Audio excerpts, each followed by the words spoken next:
Hello, my name is Judith. Thank you for joining me today. Thank you for watching my videos. And today I will be speaking about communication and communication in autism spectrum disorder. So let's start by finding out what is communication. So communication is the process or the manner, form, way, method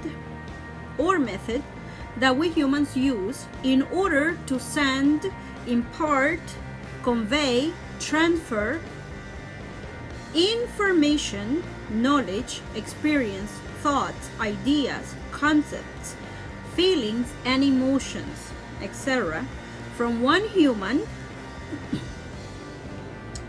so the sender, from one human to another human, the recipient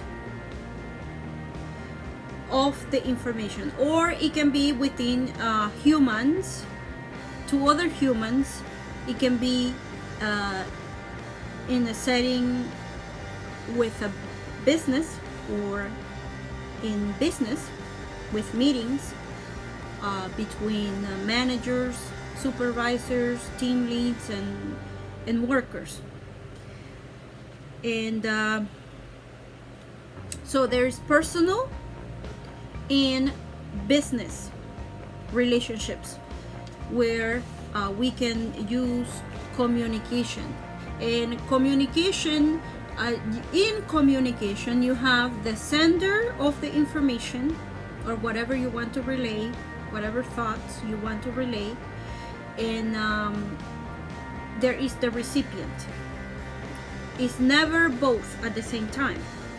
So one person, one individual can be the sender, the one who initiates the conversations, the one who says, well, this is what I want to say, can I say this, can I speak to you? And then there is also the receiver of the information, or the recipient of the information. So communication is always two people, or two persons or more. And also face-to-face communication is the most efficient way of communication that we can get, because you're communicating and you're seeing also the body response of the individual. So there's face-to-face communication, but there's also communication using electronic devices, and there are this is done through messages. It can be done through letters or chats, and there are others who communicate also through the arts and music, and whatever they are communicating from there, whatever message they are saying is whatever we hear coming out in a way or a form of a song, a poem, or something that has been put in a form of a drawing that is conveying a message to others. And so communication is the action of being mutually understood, and otherwise it cannot be said that is communication. So communication clears up matters. Communication is always used as a method to make things better within relationships, either business relationships or personal relationships. We can resolve conflicts, expand understanding, and resolve problems, upbuild. So all of these we seek to do with communication. So communication is always a positive thing to do. So through communication we gain insight into others, and this insight or better understanding, better discernment, leads to us having or coming into agreement with each other, compromising, clarification of matters, and becoming mutually informed of matters. So in a way, in a figurative way, you can say that we are in the same page. Once we have communicated with each other, and when we have the same understanding, we have the same mentality in matters, and we are mutually informed of matters. And of course, this leads to better, healthier relationships, personal and business relationships. And of course, if we don't do this can cause miscommunication, and it can cause problems and conflicts. For example, if we have something personal in a personal relationship with a friend, or in a relationship, let's say between a husband or a wife, between husband and wife, let's say there is information that the husband should share with the wife, but he doesn't, and then she finds out from someone else about this information. So there was lack of communication, but someone else knew about this information. So immediate taking action in communicating whatever we need to communicate, it's the proper way or the proper action to do, because it will help us to continue having healthier relationships, and therefore we build happier relationships. And so also it can be vice versa. It can be that the wife should have said something to the husband already, and then he finds out from someone else, and so then he gets upset because the information that he should have known, someone else is knowing, and he's the last one to know. His wife should have informed him of the situation or circumstance or whatever it was that needed to be informed. There is verbal communication and there is non-verbal communication, and I will speak about that a little bit later on. Now, so talking about communication in autism spectrum disorder. So we know that those in the spectrum, autism spectrum disorder, usually communicate through alternative and augmentative communication, which is based on their personal experiences, their personal environment or surroundings, and they tend to replicate especially the identities of others when it comes to relaying information or their thoughts, expressing them out using patterns, identity patterns that they assimilate to by replicating. And so they are putting out the information, but as if they were someone else. And this is due to the challenges and difficulties that communicating and understanding others present to them due to autism. And of course, all of this creates anxiety that can become with time, as they are continuously having difficulty in communication. This anxiety becomes obsessive compulsive disorders, which is seen in repetitive behaviors, which is used to emphasize. And basically we know that emphasis means communication, and it is a way that we want to make sure that something is understood and known. For example, when there is an emergency, there you see that in the news, different channels, different reporters, they will be reporting information and they will be bringing the information, and even if it's said in different ways, the information is being repeated constantly as a reminder, also to serve for us to take action. So in the autism spectrum disorder, those who are doing repetitive behaviors, that is part of communication, or they're communicating. and of their wanting to pass on or transfer information onto other humans. Now, also, those with autism use the method of dissociative disorders, or as a way, not a method, but as a way to meet the challenges that autism presents for them.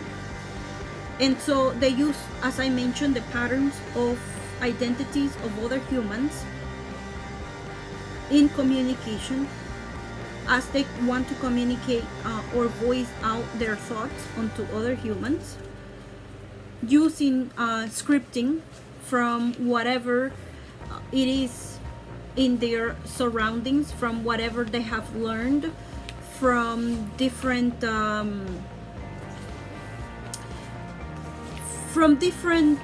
places that provides information.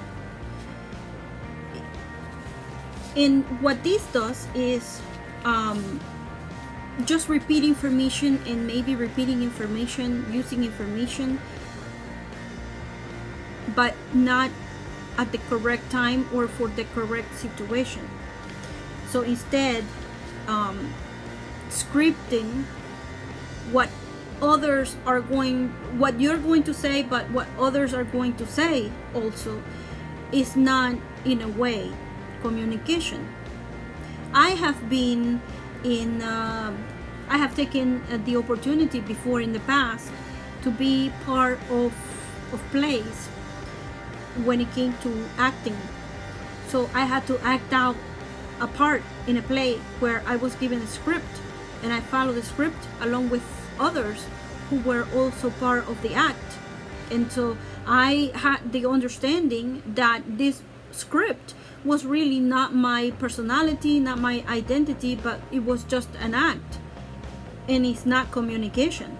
It cannot be communication, because it's me just acting out a script from some book or from a movie that I am reenacting along with others, based on a script, based on words that are there for me to just repeat and say and act out, depending on the situation and circumstance.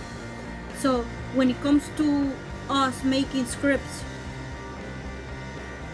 that includes what the other person is going to answer, it's really not something that we can use when we want to establish and develop relationships with others. We want to know what the other person or the recipient is going to say. If I am the sender of information and I am sending out that information, it's because I want to receive input from that person. So I have to allow that person to express herself or himself, and then me as the sender, who is waiting for a response from the recipient, then what I have to do is to listen to what that person has to say. And then from then on, the conversation will continue or it will not, depending on what I have asked that other person. So me as the sender, the one thing that I should worry about is what the person is going to respond to what I say. And then from then on, what else am I going to say? Basically and usually it should be that whatever the person responds is what I am going to also either agree or disagree on, and then move on from there. So each person should worry about who he is at the time, or who he is, meaning is he or she the sender? Is he or she the person who initiated the conversation? It is always going to stay that way as the conversation progresses. So if I am the sender, I'm the one who started the conversation, and the other person that I am speaking to, he or she is the recipient, then I have to and must wait for the person's response. Usually, if it is a situation where the person, we are having a conversation, I am having a conversation with the person, and it is a face-to-face conversation, it will deal with matters that have to deal with the relationship that we have, depending on the level of relationship or the type of relationship that there is. If it's a business relationship, it's gonna be based on business, not personal matters, or it shouldn't be. Then, unless there is also a personal relationship involved within the business relationship. It could be a husband and wife who have a business together and are running a company together, and they have employees. They have the personal relationship and they have the business relationship. But when they are a business, in the business, doing the business, running the business, the main relationship that is going to be active is not the personal relationship, but the business relationship, because they want to remain professional in what they're doing. When they are at home, they are not at work, then the personal relationship is the one who dominates, or the thing that dominates within them, among them, between the two of them. It's a personal relationship becomes the or not becomes, because it already is. It's always the personal and business if they are a couple, a married couple, running a business together. But depending on the circumstance, depending on the situation, then one relationship will supersede the other. So we have to keep in mind that if I'm the one who started the conversation, I'm the one who initiated the conversation, then I'm always gonna be the sender. If the other person initiated a conversation with me, then I become the recipient. Then it continues that way in the process of having a conversation. So when it comes to matters of communication, communication is always uplifting. It always resolves conflicts. It clears up matters. It is upbuilding. So it is always positive. Communication is always used for us to make things better between us in the relationship. We want to send, impart, convey, transfer information, knowledge, experience, our thoughts, our ideas, concepts, our feelings, our emotions. But we want to, so that we can have a mutual agreement on something, or we can come to better discernment, better understanding, and therefore being able to form agreements, compromising with each other, knowing how we're going to move from here on. So it takes who we are, our identity, our character, our personality. So my identity, or who I am, representing myself and speaking through self, not as someone else, not in imitation of someone else, because whatever I say from my mouth is supposedly representing my thoughts, my ideas, not the ideas of someone else.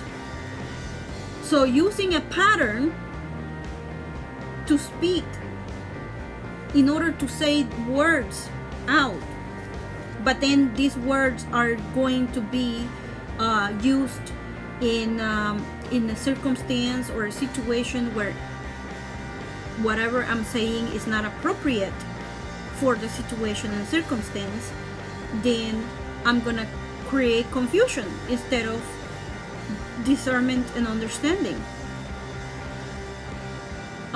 Then also character. Every one of us have a character already that we play, that we are. So that character is who I am. And my name is Judith. That's my character name. Mendoza, that's my last name. That's my character name. That is who I am. That is who they see. And whenever I portray myself out to others, they believe, well, this is what Judith is saying. This is what Judith believes. This is who Judith is. Depending on what I'm doing, my behaviors, and what my words are, what I'm saying in regards to situations and circumstances, my thoughts, my ideas.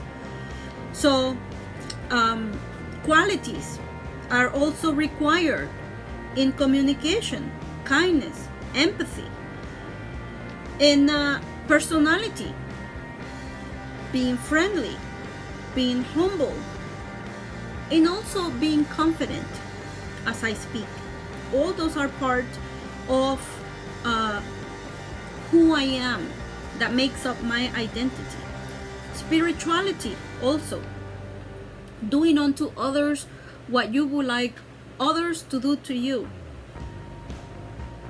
So if I want other humans to treat me nice, then I should be the example. I should set the example for others to do that.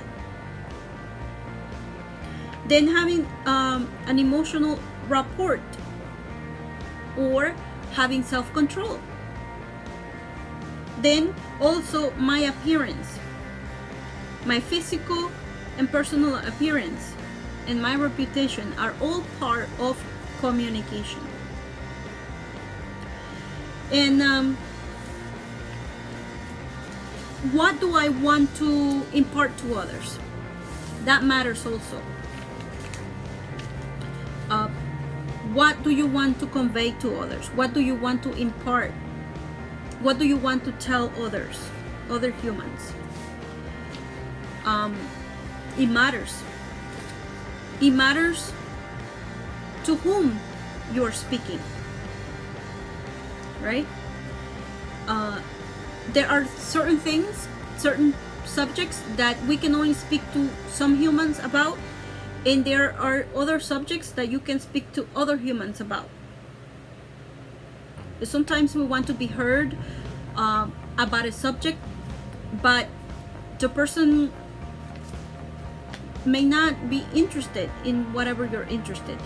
And that is okay, because we cannot force people to be interested in what we want to say. So what information you want to impart? What knowledge? What is it? Experience, or is it knowledge? Is it information? So you have to take into your audience, who are you talking to? Who are you speaking to? Take into consideration how much do they know? Do they know the subject already? Do they have experience in this subject? Is this something that they also enjoy as you do enjoy? So all of these things matter when it comes to who we're talking to. Are we talking to a friend, to a family member, to an acquaintance? It matters, because the type of relationship matters also. It's different. The interest of the person will differ depending on the relationship that you have with that person. And also, is it thoughts? Is it your ideas that you want to impart to others? Do you want to speak to your boss, to your manager, your supervisor about these thoughts that you have, or is it a friend? It matters who you're talking to, because some of these things we will be able to do with some, and with some others we will not. Also, our personal values, our personal opinion. Who are we wanting to share this with? And when it comes to problems and conflicts, de-escalation, problem solving is part of communication, because in communication we want to impart goodness. We want to resolve conflict, resolve problems, and so we want to upbuild. And then also when it comes to talking about grief and sorrow, communication is part of that. Do you want to persuade or influence in others? It matters what you say, and it matters how you say things. Depending on what you would like to share or impart onto others, it will matter when initiating a conversation to whom you are talking to. When, where, how, and why do you want to initiate this conversation? And you have to take into consideration also, who are you speaking to? So it matters what the subject is about. Sometimes we want to talk about things and it's not the appropriate time. And so whoever we are trying to reach out, maybe that person is not available for whatever reason. But remember, communication is between two people. So the sender have to take into consideration also the feelings, emotions, and time of the other person. If you're the recipient, how do you respond? Because remember, you cannot be both at the same time. Either you're the sender and someone is the recipient, or someone else is the sender and someone else is the recipient. It's not both at the same time. So you cannot script a conversation. You can script maybe the introduction to the conversation, like how would you start a conversation, but then from then on, after you have started the conversation, initiated the conversation with someone, that you have to allow that person to respond to you.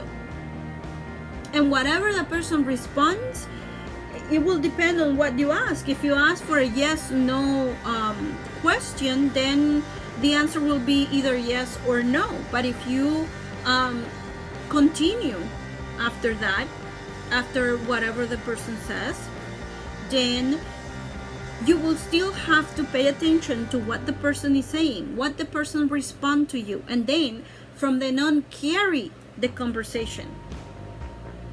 It can't be that you're scripting a whole conversation about what's going to happen when you haven't talked to the person, and you cannot base your whatever is the conversation going to be now about from whatever conversations you had in the past with this person, because this is a new conversation.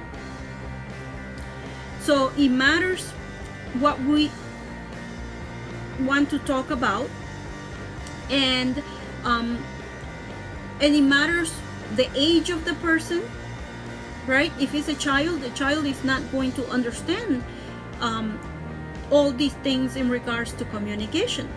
The child must be taught how to communicate, what to communicate, when to communicate. So sometimes parents may have a child that comes up and the child say, well, Dad, can I speak to you? I want to say something to you now. And the father is either watching a video or doing some type of work. And so he tells the child, well, go away. I don't have time for you now. I'll do it later. That child may try again to communicate, or he may just not try and not seek anymore the input of his father. or of her father. So we have to take into consideration who we're speaking to, the age of the person, how much experience do they have, how much knowledge do they have, and then also, what is the reason and intention that you have? What is your goal as you initiate a conversation with someone? What do you want to communicate?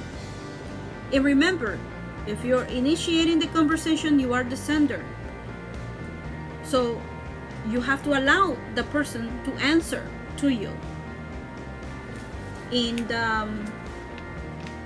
then we also have body language. Body language is used in the process of communication, but it goes together, it goes in harmony with the verbal communication. So besides spoken words, there is the nonverbal communication, which is body language, but it's not literally body, that our body is also speaking. No, it's in conjunction, or it goes together with whatever we are saying. So our signs, whatever we do with our hands, go together with what we want to say with our body. So if we want to say no, no means no. So, but if you say no, then that gives the impression on your face means that maybe yes, maybe 75% maybe is yes. So you give the maybe in it because you put a smile on your face as you're saying something that is something that you don't want. But if you say yes, yes will be yes, a smile, because it's something that you want. So the expression, the facial expression along with the hand expression have to go together in harmony with what you are saying through your mouth.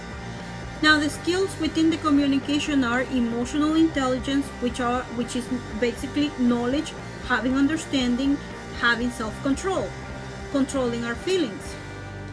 Then also within the skills of communication, there is conflict resolution, de-escalation of matters, mediation, clarification of matters, decision making, problem solving, persuasion, and that is in the personal.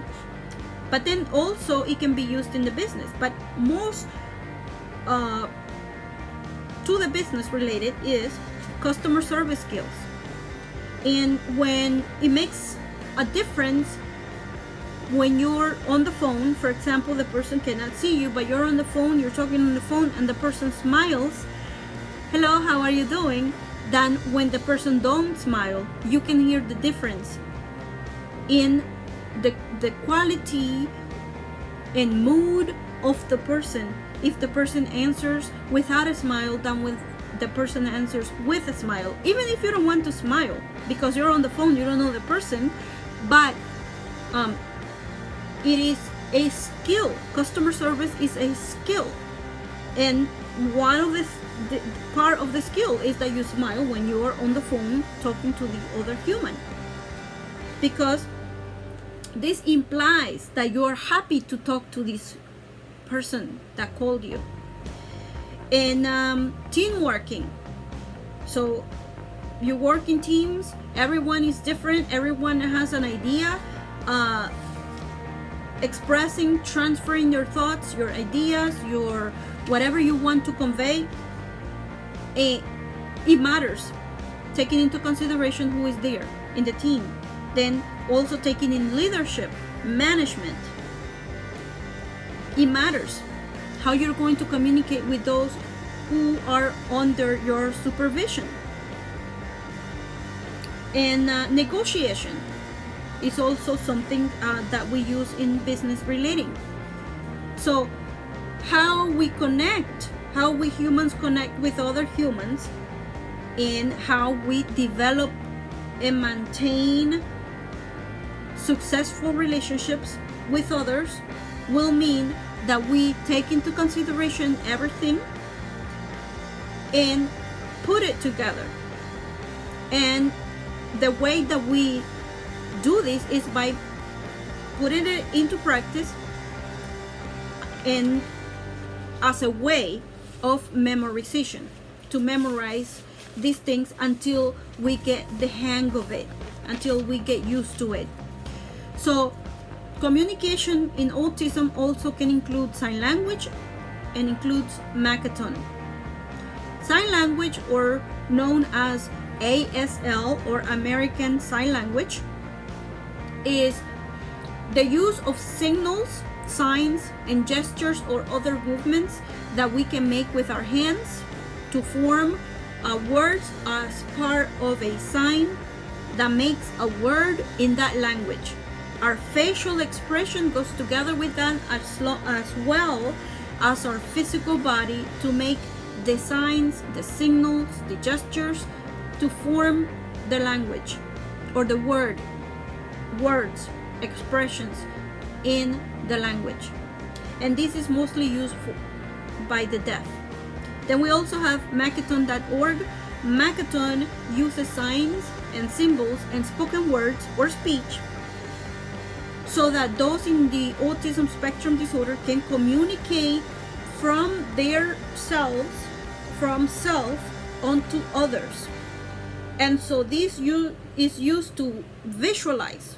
So the person can visualize the person who's speaking out the words. The autistic individual can visualize the words out to others as he or she speaks the words. So it provides extra clues about what someone is saying. So the sender to the receiver or to the recipient. And of course, all these use of signals and signs and symbols use semiotic rules that apply when we use whatever signs and signals we are using. It also relates to how we use our behaviors and actions. So it matters. And we also use devices, right? Devices such as tablets or telephone, or tablets that are specific for alternative augmentative communication, which has pictures and symbols in it that a person can point or touch the screen and indicate what he or she would like or what she or he will want to say. And those type of devices for alternative augmentative communication, which is alternative because it is something other than my mouth that I'm using to speak, and augmentative because I can portray my thoughts into not just only my voice but also to a device, so it can be augmented, meaning that it can be amplified so that it can be better understood. Not relating to bigger as the word bigger, but relating to having my voice, my thoughts replicated onto something else, such as a device, which I can point and I can tell you Apple, but I can also point Apple over here and choose from the device. And that is alternative augmentative communication for those in the autism spectrum disorder, but also those with the conditions of Down syndrome, or with anyone with a brain developmental delay or speech delay or speech and hearing disorders. But also those with apraxia, dyspraxia, cerebral palsy, or any other cognitive impairments. It can include those with physical disabilities that are using or should use or may want to use the alternative augmentative communication, or ACC, and that can be those with the physical disabilities such as traumatic brain injury, stroke, or those with degenerative diseases such as Alzheimer's disease, Parkinson's, and Huntington's disease, including also multiple sclerosis. So communication always clears up things, it builds, it makes a situation better, it resolves conflicts, it de-escalates, it resolves problems, it makes with the outcome to making a relationship better, to having better understanding, better discernment. And so that's what we want to do. Having arguments, yelling and screaming, abusive speech is not communication. Or violence is not communication.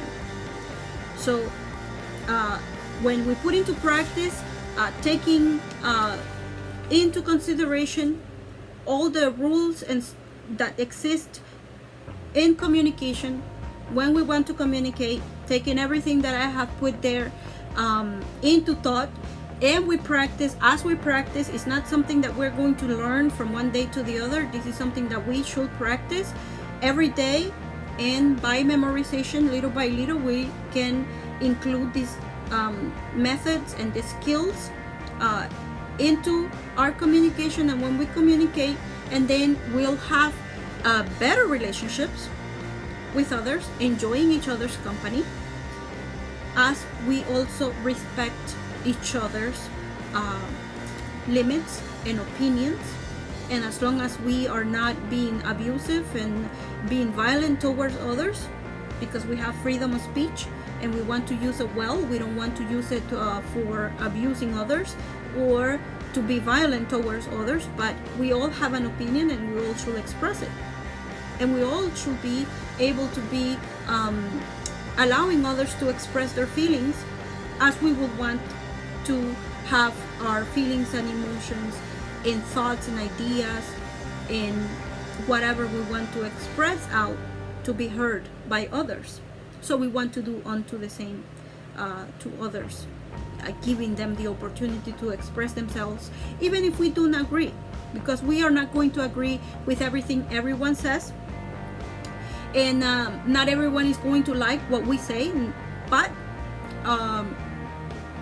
we all have something to say about something. So we should respect the opinions of others, and still having relationships with others, even if we do not agree with what they're saying or they don't agree with what we say, right? We all have a different opinion on matters, or we can have the same opinion on some things. And so we should keep that in mind. I thank you so much for listening to me, and this was communication and having a better understanding of communication. And I thank you for listening to me, and I thank you for watching my videos. My name is Judith, and until the next time.